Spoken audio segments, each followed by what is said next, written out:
So what is the difference between a strobe and a flash? And that literally there really isn't any. It just comes down to power. So the more powerful ones are considered outdoor studio strobes, where something like this, you can use it outdoors, you can use it indoors, and it does the same thing. It just doesn't have the same power output as this one or this one back here. But that's it. Both of them emit a very quick burst of light that's designed to freeze your subjects. Strobes store that energy in a capacitor, and when you use a trigger to flash them, they release all that energy, boom, done. Powerful, fast, and that's gonna freeze that subject. They're way brighter than any COB light or panel light ever thought about being, and that's because they store that energy and then release it in a quick burst. It's outdoors, indoors, they're the best light source out there, and I'll tell you why. I think I just did. Anyway. All right guys, welcome to the channel. My name is Charlie, this is Wollertz Photography, and today we're gonna talk about why flashes or strobe lights are the best lights out there for photography. The first thing is because they can freeze action. You can't do that always with a panel, LED panel, or a cob light. These are designed to freeze that action because of that fast burst, that energy burst. Boom, perfect. Froze. That's what these lights do. They're also fantastic for studio portraits. Why? Because they take modifiers. Bowens mount modifiers. There's a button right here. Now I can mount a lantern softbox, I can mount an octabox, I could do a long rectangular softbox. It'll take any Bowens mount on this light here. If you don't have that, they sell accessories, so you can use it on this one as well. You can also use umbrellas. I mean, they're set up to use any type of modifier. Whether you're doing fashion or studio portraits, you could shape that light. You could move them wherever you want because they're lightweight and portable. You could use them with batteries, or this large one here, I could plug it in and never have to worry about running out of power. They're extremely versatile. Powerful. You can use it to outpower any other light source. So if I'm shooting food in a restaurant and I don't want the other light, the ambient light, I can turn the power up on that, adjust my camera settings, and now that's all the light that I see. Event photography, you can put them in the corners and flash and don't have to worry about a thing. Even a small one like this, they're gonna fill in the light, they're gonna freeze the action, and you don't have to worry about much. You could capture creative effects. You could use it for commercial photography. Like I said, food photography, product photography, fashion photography. You can use this for any type of photography. They're, again, the best lights out there. If you're outdoors and you're doing a photo shoot and the sun is too bright, you can use this to fill that light. And if you get one that's powerful enough, you could outpower the sun and use this as your main light, and now you're using the sunshine as a fill light or just as an accent. They're that powerful. That's why these are my favorite lights out there. Now, one of the drawbacks with these lights used to be that you couldn't see where the light was gonna fall. You know, you put this in a light stand, you don't know where the light's gonna be. But now, most of these come with a modeling light. So you turn it on, now you see the light. So you can set this up anywhere. Now you get an idea where the shadows are gonna be. You can modify that light and set it to where you want those shadows to fall. So you can shape with this light. By the way, if you're curious about the lights that I'm showing you in this video, I'm gonna put a link down in the video description with what lights I'm using. But these are the ones I've been using for a while, and they're now my favorite lights. But anyway, let's get back to the video. Now, before you go out and you buy a flash like this, let's talk about a few of the things you have to keep in mind, because all models have different features and you wanna have the features that are gonna make your life a lot easier. The first thing that you'll notice when you're buying a flash is something that says recycle time. That tells you how fast that flash is gonna be ready to go after you flash. That beep, that means it's ready to go. This one, it's about a second. Anything under a second and a half at full power is great. So again, ready. That's at full power. So if I bring it down to, let's say, an 1/8 power, which is usually where I use it, it can keep going. It doesn't beep because it can keep going at 1/8 power.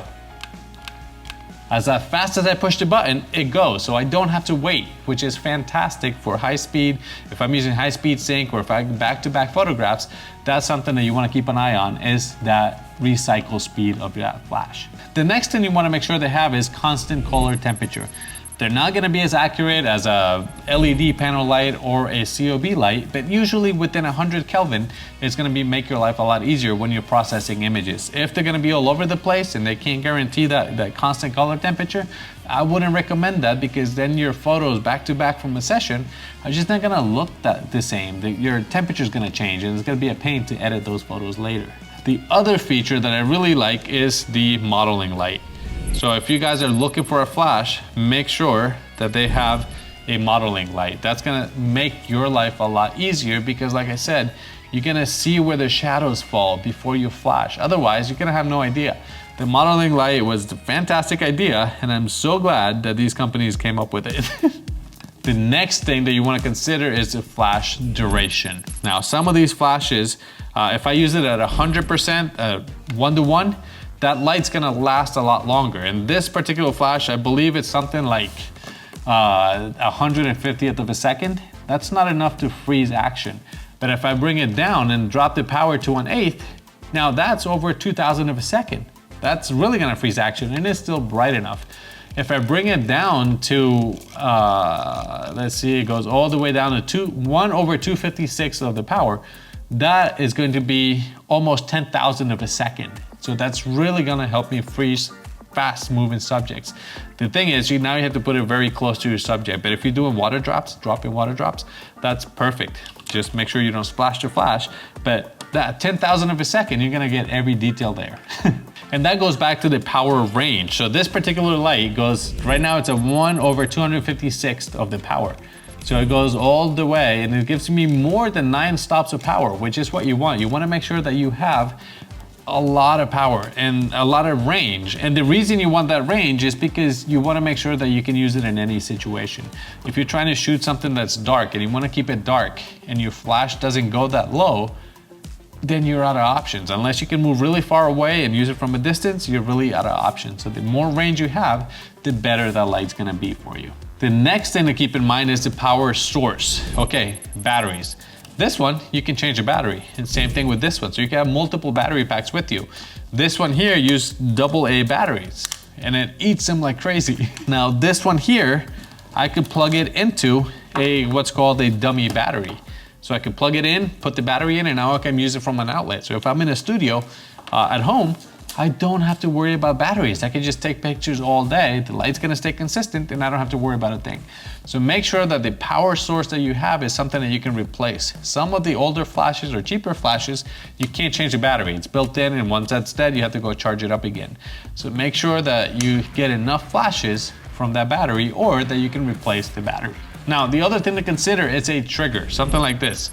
So right now I have these two flash synced to this remote. I can sync this one as well, but for this example, I'm not going to.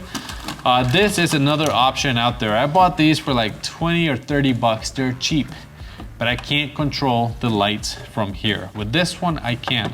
I can change the settings. I can change the mode. I can go back to just give me one flash. See, both of them just give me one flash. Or I could switch it here and go back to multi. Give me 3 flashes, or you know what? Give me 4 flashes, 5 flashes. They gave me 5 flashes. Perfect, from the trigger.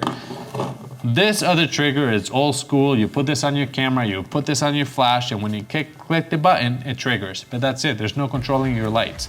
For 30 bucks, you can get something like that, or for under 100 bucks or less, you can get something like this. So again, those are options that we have.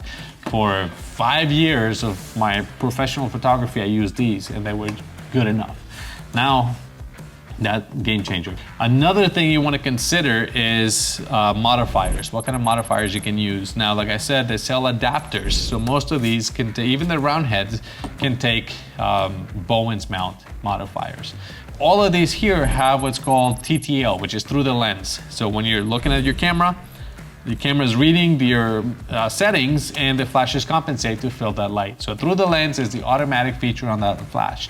And all of these on the table do that. So keep that in mind. If you want to just keep it on automatic, that will be the TTL.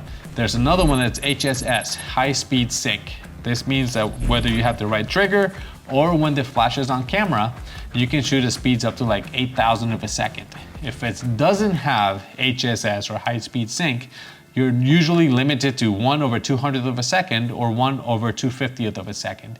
Anything more and you're gonna have a black bar on your screen because your shutter is going faster than the flash can trigger, if that makes sense. So having the right trigger and a flash that supports HSS is gonna eliminate that problem. And those are the most important features when we're talking about flash photography, in my opinion. Now, if you want to learn why column lights might be better for photo and video, then watch that video right there. And if you want to learn why panel lights, LED panel lights are better, watch this video right here. For now, thank you very much for watching. Don't forget to like and subscribe, and I will see you guys in the next video. But see, you can even do video with these, especially if you're doing small close-ups, whatever. They work fantastic. See you guys later. Bye.